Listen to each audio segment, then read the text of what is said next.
दोस्तों हमने जैसे डार्क हॉर्स समझा था वो तो सफेद गधा निकल गया, लेकिन मेरे भाई जैसे हमने अंडर एस्टिमेट किया था वो कैपे वर्दे, उसने भाई स्पेन और उरुग्वे की नाक में दम करके रखा है। उन्होंने अपना मैच तो ड्रॉ कर ही लिया है उरुग्वे और स्पेन दोनों से, लेकिन अब मेरे भाई वो सऊदी अरेबिया से अगर जीत जाते हैं ना तो उरुग्वे और स्पेन दोनों में से कोई एक ही टीम राउंड ऑफ 32 में जा पाएगी। और स्पेन वाला मैच तो फिर भी ठीक था यार कि वहां डिफेंसिव मास्टर क्लास उन्होंने दिखा दी थी कि भाई डिफेंड डिफेंड डिफेंड और डिफेंड करके गोलकीपर की एक मास्टर क्लास आ गई थी, जहां हमें लगा था कि भाई ये उनका दिन था इसलिए ऐसा हो गया।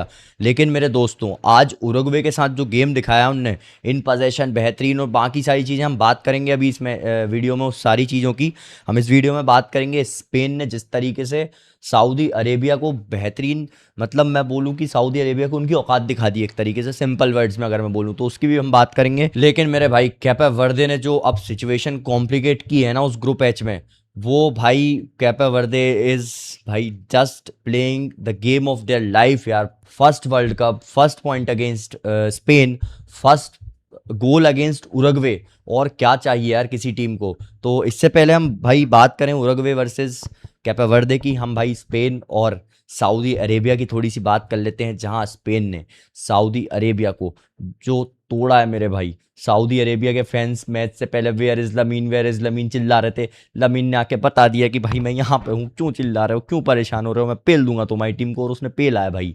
आज ये दिखा है हमें कि ये टीम, ये स्पेन की टीम लमीन यमाल के साथ कैसी है और बिना लमीन यमाल के साथ कैसी है। हम अभी थोड़ी देर में इसकी बात करेंगे, उससे पहले हम थोड़ा सा मैच के बारे में करते हैं बात। भाई मैच में देखो सिंपल सी कहानी है, लमीन यमाल जब से आया तो उसके थ्रू सारे अटैक्स बन रहे थे, और इसी के चलते भाई पहले 10 मिनट में एक गोल स्पेन मार देती है। ओयारज़ाबाल की बॉल, लमीन यमाल का बेहतरीन टैप इन, और एक गोल से स्पेन अप हो जाती है। उसके बाद 21 और 24 मिनट पे ओयारज़ाबाल, जिसे पिछले मैच के बाद बहुत सारे क्रिटिसिज्म झेलने मिले थे, उसने एक ब्रेस स्कोर किया, एक असिस्ट भी दे दिया था पहले ही 10 मिनट में।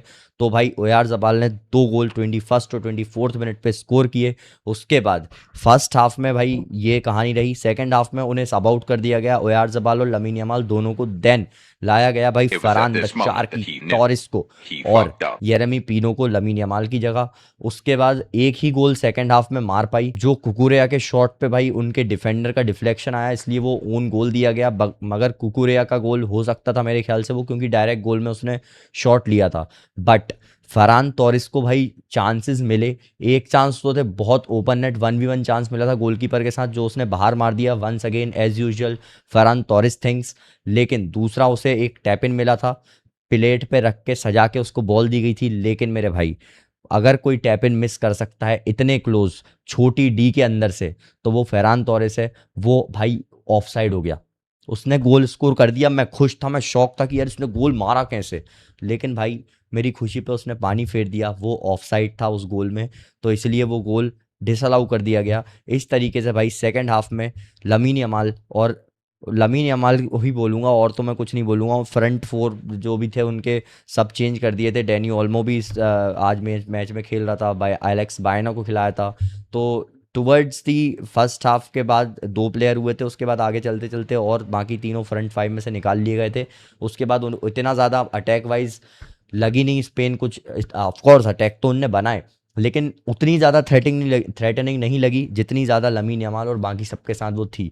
तो हम थोड़ी सी अगर बात करें भाई क्या कहानी है लमीन यमाल के साथ और लमीन यमाल के बिना। देखो जब लमीन यमाल नहीं रहता ना तो इनके पास कोई आउटपुट नहीं रहता वो फाइनल थर्ड्स में। जब लमीन यमाल रहता है ये ऑलमोस्ट मैक्सिमम, ऑलमोस्ट सारी बॉलें लमीन यमाल के पास जाती हैं। इनकी फाइनल थर्ड्स में जो बॉलें फेंकती हैं वो सारी बॉल लगभग लमीन के पास जाती हैं, और लमीन यमाल वहाँ से फिर कट इन करके प्लेयर्स से ड्रिबल पास करके और फिर वो क्रॉसेस डालेगा, शॉट लेगा, वो सारी चीज़ें वो करता है, वो हरकतें उसकी पता है हमको। तो ये कहानी है लमीन यमाल के इनके साथ। और एक चीज़ मैं और बताऊं लमीन यमाल के साथ क्या होता है, अगर लमीन कुछ खुद भी नहीं कर रहा ना, तब भी क्या होता है कि एटलीस्ट 2 प्लेयर तो कम से कम उसके ऊपर नज़र बना के रखते हैं, जिस वजह से बाकी सारे प्लेयर्स को, जैसे डैनी ओल्मो की बात कर लें, पेद्री की बात कर लें, तो उनको थोड़ा अच्छा चांस मिलता है, उस राइट फ्लैंक से ज़्यादा चांस मिलते हैं, क्योंकि लमीन यमाल के ऊपर ज़्यादा प्लेयर्स वो फोकस रखते हैं इसलिए। तो ये थोड़ी सी चीज़ें हैं जो लमीन यमाल के साथ रहती है। बिना लमीन यमाल के इनके पास कोई आउटपुट नहीं रहता फाइनल थर्ड में। यहाँ पे लमीन यमाल के बिना टीम्स जो हैं थोड़ी खुल के खेलती हैं, इनके सामने थोड़ा डिफेंडिंग प्रॉपरली कर पाती हैं, क्योंकि लमीन यमाल को अगर आप 3 प्लेयर के सामने भी रख दोगे तो वो वहाँ से कुछ ना कुछ निकाल लेगा। तो इसलिए लमीन यमाल यहाँ पे डिफरेंस क्रिएट कर देता है आते ही, जो आज उसने किया। उसने बेशक एक ही गोल स्कोर किया होगा, लेकिन भाई वो जो हरकतें मैच में करता है वो अनमैचेबल है। इसलिए लमीन यमाल के साथ ये टीम अलग दिखती है हमें। बाकी आज ओल्मो भी खेल रहा था, आज उस राइट लेफ्ट फ्लैंक पे एलेक्स बायना को खिलाया गया था, जिसने भाई बहुत बढ़िया जिसका गेम रहा, उसने काफ़ी क्रॉसेस डाले, काफ़ी बढ़िया अच्छा वर्क रेट दिया। डैनी ओल्मो की मैं बात करूँ, डैनी ओल्मो का भी काफ़ी अच्छा गेम था। तो ये कहानी है। बात करूँ अगर मैं सऊदी अरेबिया की, तो यार देखो, सऊदी अरेबिया को सिंपल सी चीज़ करनी चाहिए थी मेरे हिसाब से। डिफेंस करते भाई, अब आपको क्या ज़रूरत थी इतना खुल के खेलने की कि आप पिला गए। आपको ज़रूरत क्या है भाई, स्पेन सामने है आपके, लमीन यमाल टीम में खेल रहा है, डिफेंड कर लो इज्जत से। भाई ना वो डिफेंड कर पाए, ना वो आगे जाके कुछ बना पाए। भाई उनने पता पूरे मैच में 2 टचेज एंड अपोजिशन बॉक्स लिए हैं। तो फिर आप आगे भी अटैक नहीं बना पा रहे हो, ना आप डिफेंस कर पा रहे हो, तो आप कर क्या रहे हो मेरे भाई, ये नहीं समझ में आया। सऊदी अरेबिया का बहुत ज़्यादा बेकार गेम था भाई, उनकी डिफेंस का गेम, मिडफील्ड स्ट्राइक, सबका गेम एकदम बकवास था आज, मैं कहूँगा ऐसे। क्योंकि अगर आप, ठीक है भाई, डिफेंस नहीं कर पा रहे, 4 गोल खा रहे हो, ये समझ में आ रहा है, लेकिन फिर आप अटैक में कुछ प्रोवाइड कर रहे हो, कि हम ऐसा सोच सकते हैं, तभी आप इतना खुले हो। बट आप अटैक में भी कुछ प्रोवाइड नहीं कर रहे हो, आप डिफेंस भी नहीं कर पा रहे हो, then what for are you playing. इसी के साथ हम बात करते हैं भाई top 3 players of both the team की।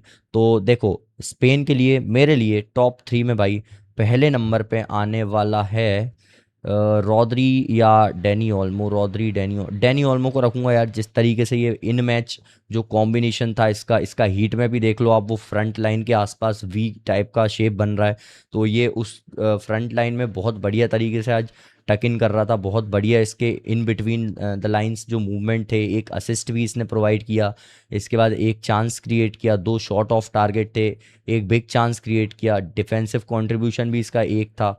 इसके बाद ऑपोजिशन के बॉक्स में 5 और 6 फाइनल थर्ड में पासेस इसके थे, ये थोड़ा सा हाईलाइट है इसका। 6 में से 2 ही ग्राउंड डुअल वन कर पाया, एरियल डुअल 1 में से 1 था इसका। बट मेरे भाई, मैं इसको क्यों रख रहा हूँ टॉप 3 में अपने पहले नंबर पे, क्योंकि जो इसके वो बिटवीन द लाइन मूवमेंट्स थे, जो इसकी वो थ्रू बॉल्स थी, वो बहुत ज़्यादा आज हर्ट की है सऊदी अरेबिया को। इसलिए मुझे डैनी ओल्मो का गेम बहुत अच्छा लगा पर्सनली। अगर आपने मैच देखा होगा तो आपको पता चला होगा कि भाई कैसे डिफरेंस इसने क्रिएट किया आज मैच में। बात करें हम दूसरे नंबर पे, तो भाई दूसरे नंबर पे मैं रखना चाहूँगा लमीन यमाल को। लमीन यमाल का आप हीट मैप देख सकते हो, उस लेफ्ट राइट फ्लैंक पे इसने भाई मोस्ट शॉट्स लिए, 5 शॉट इसने टोटल लिए, सिर्फ 45 मिनट खेला, 1 गोल स्कोर किया, 2 शॉट ऑन टारगेट थे इसके। इसके बाद 2 डिफेंसिव कंट्रीब्यूशन भी दे दिए बंदे ने, 2 में से 2 सक्सेसफुल ड्रिबल्स, 6 में से 2 एक्यूरेट पासेस, 1 में से 1 एक्यूरेट लॉन्ग बॉल। ये इसकी कहानी थी भाई आज के मैच में। 3 में से 3 ग्राउंड डुअल्स इसने जीते। बट लमीन यमाल जो डिफरेंस क्रिएट करता है with the ball, without the ball, वो अनमैचेबल है, वो इस टीम में कोई और नहीं कर सकता। इसलिए lamin Yamal is the most important guy of this team. और अगर इस टीम को कहीं तक पहुंचना है, इस टीम को कुछ करना है इस टूर्नामेंट में, तो लमीन यमाल का फिट रहना पूरे थ्रू आउट द टूर्नामेंट बहुत ही ज़्यादा ज़रूरी है। इसके बाद तीसरे नंबर पे मैं रखना चाहूँगा रॉद्री को। बाकी सबका भी गेम बढ़िया रहा, लेकिन आप इसका हीट में भी देख लो यार, आप आंख बंद करके बोलोगे कि भाई इस बंदे को आप रखो। The box to box player, इसने भाई आप देख लो, ओपोनेंट के बॉक्स से अपने बॉक्स तक पूरा हरा पीला नीला लाल गुलाबी कर रखा है इस पिच को। भाई इसने हर जगह अवेलेबल था। मोस्ट टचेस 129 टचेस इस बंदे ने लिए हैं, 90 मिनट्स के लिए खेला था। इसके बाद भाई इसके डिफेंसिव कंट्रीब्यूशन 4 रहे हैं। उसके बाद इसने 5 में से 7 ग्राउंड डुअल्स जीते और 2 में से 2 एरियल डुअल्स जीते। तो भाई ये कहानी इसकी रही है। मैं अगर बात करूं भाई सऊदी अरेबिया के टॉप 3 प्लेयर की, तो यहाँ पे यार बहुत कुछ तो था नहीं, बहुत किसी ने कुछ किया भी नहीं है, लेकिन अल दौसारी, सलीम नसेर अल दौसारी भाई, जो अल हिलाल का प्लेयर है, इसका हीट में आप चेक कर सकते हो, काफ़ी भागा है ये आज के मैच में। 89 मिनट्स पर इसको सब आउट कर लिया गया था, और इसने भाई 5 डिफेंसिव कंट्रीब्यूशन दिए, 3 फाइनल थर्ड में पासिस दिए, और 9 में से 5 ग्राउंड डुअल्स जीते। तो पहले नंबर पे सऊदी अरेबिया के लिए अल दौसारी मेरे लिए होगा। दूसरे नंबर पे यार, अब we can talk about it N number of times, but भाई मेरे लिए दूसरे नंबर पे होगा इनका गोलकीपर जो है मोहम्मद अल ओवैस। क्यों बोलूँगा, 4 गोल खा लिए इसने आप बोलोगे, लेकिन 4 गोल के अलावा 5 इसने सेव भी किए हैं यार। और 5 में से ना कम से कम 3 सेव तो इसने इनसाइड अ बॉक्स से किए हैं। तो आप देख सकते हो अगर ये बंदा आज गोल पे ना होता ना तो कम से कम 2 गोल तो और ये खा रहे थे भाई। तो इसलिए दूसरे नंबर पे ये रहेगा मेरे लिए। तीसरे नंबर पे भाई मैं लाइनअप स्टार्टिंग लाइनअप में से किसी को नहीं रखना चाहूँगा। तीसरे नंबर पे मेरे लिए रहेगा अल सहमत, क्योंकि इसने भाई सिर्फ 30 मिनट खेल के 4 डिफेंसिव कॉन्ट्रीब्यूशंस, 2 फाइनल थर्ड में पासिस और मेरे भाई 5 में से 4 ग्राउंड डुअल्स जीते हैं। काफ़ी अच्छा इम्पैक्ट इसने ऑफ द बेंच आके क्रिएट किया, इसलिए तीसरे नंबर पे मेरे लिए ये रहेगा। अगर आपके लिए कोई और रखने वाले हो तो आप बता सकते हो भाई कमेंट सेक्शन में।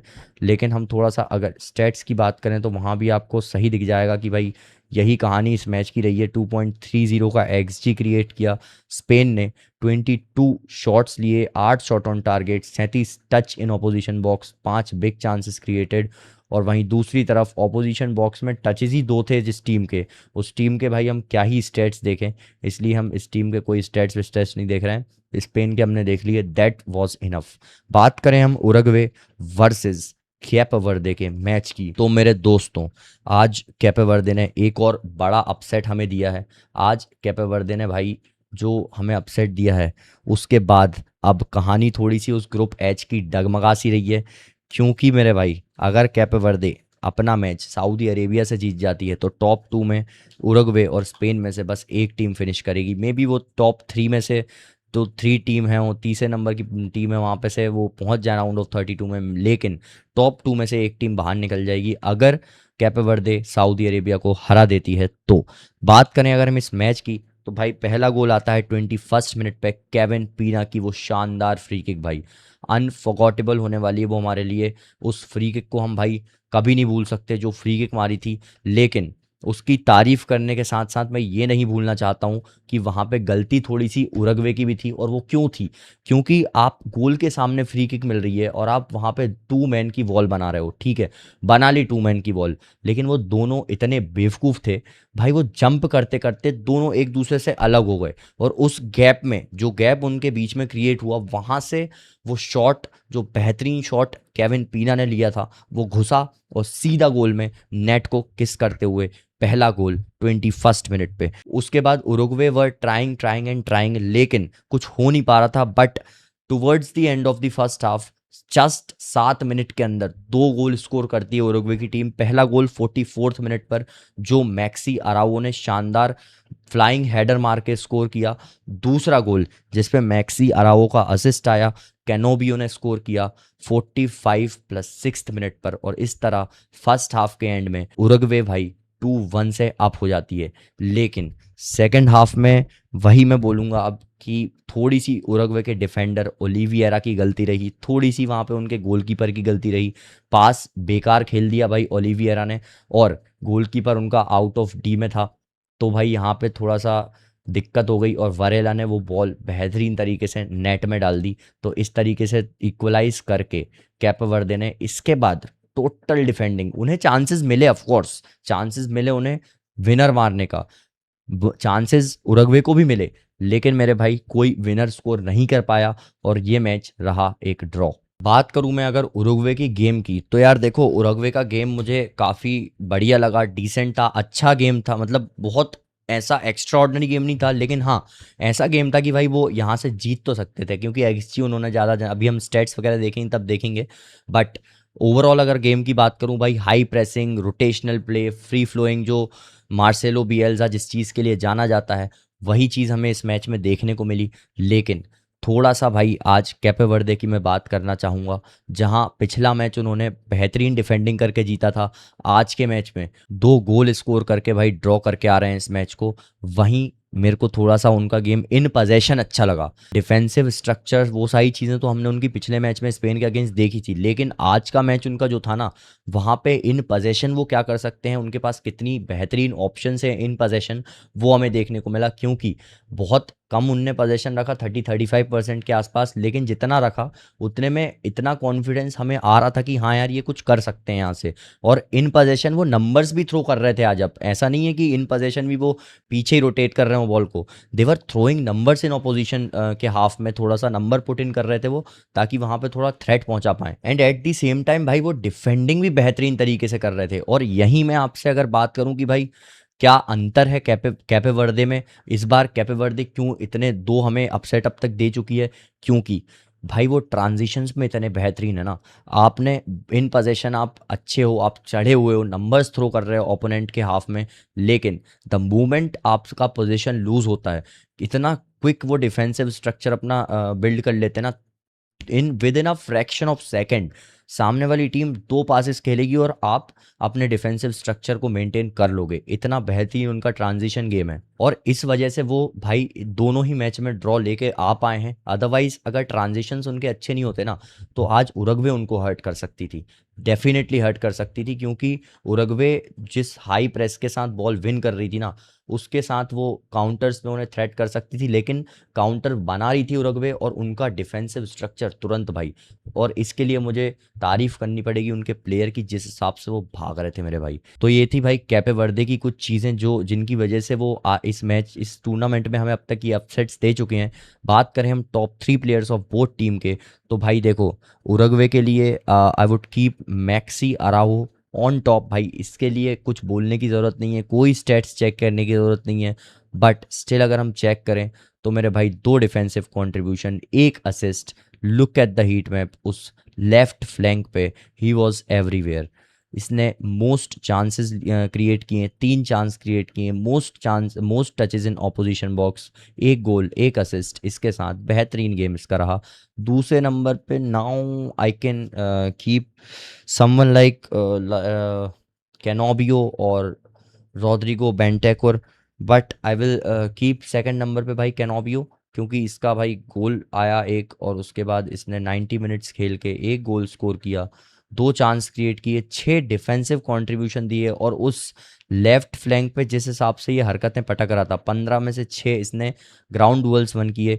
कहना चाहिए थोड़ा बहुत जो डर्टी गेम हम जिससे कहते हैं, वो उस टाइप का गेम थोड़ा सा कर रहा था। एट टाइम्स मुझे थोड़ा फ्रस्ट्रेटिंग लगा कि भाई क्यों रेफरी से बहस करना है, क्यों फालतू में फाउल करना है, आप कार्ड ले लोगे, बट दैट्स ओके यार, that's the part of game. और उसने वो करके वहाँ पे कहना चाहिए कैब्रल को थोड़ा सा डिस्टर्ब करके रखा, लेफ्ट बैक उनका जो था, तो बढ़िया मेरे लिए ये रहा राइट साइड से। और बात करें हम तीसरे नंबर पे, तो भाई मेरे लिए रॉड्रिगो रहेगा तीसरे नंबर पे, क्योंकि आप इसका हीट में भी देख लो यार, कैसा प्लेयर बेहतरीन, इसने पूरा ग्राउंड कवर रखा है ऑलमोस्ट, और बेहतरीन इसका गेम रहा। बात करें हम भाई इसके ग्राउंड डुअल्स वन की, तो 7 इसने ग्राउंड डुअल्स वन किए, 6 फाइनल थर्ड में पासिस ले किए, और 9 में से 5 ground duels won, aerial duel 6 में से 3 जीते इसने। तो इस तरीके से भाई तीसरे नंबर पे मेरे लिए ये रहेगा। अगर आपके लिए कोई और हो सकता है भाई तीसरे नंबर पे, दूसरे नंबर पे, पहले नंबर पे, किसी भी टीम के लिए कोई भी प्लेयर आपके लिए हो सकता है, तो आप कमेंट सेक्शन में ज़रूर बता देना। और अगर अब तक चैनल को सब्सक्राइब नहीं किया तो चैनल को सब्सक्राइब कर दो, वीडियो को लाइक कर दो। मैं मिलता हूँ आपसे अगली वीडियो में, तब तक के लिए टाटा गुड बाय।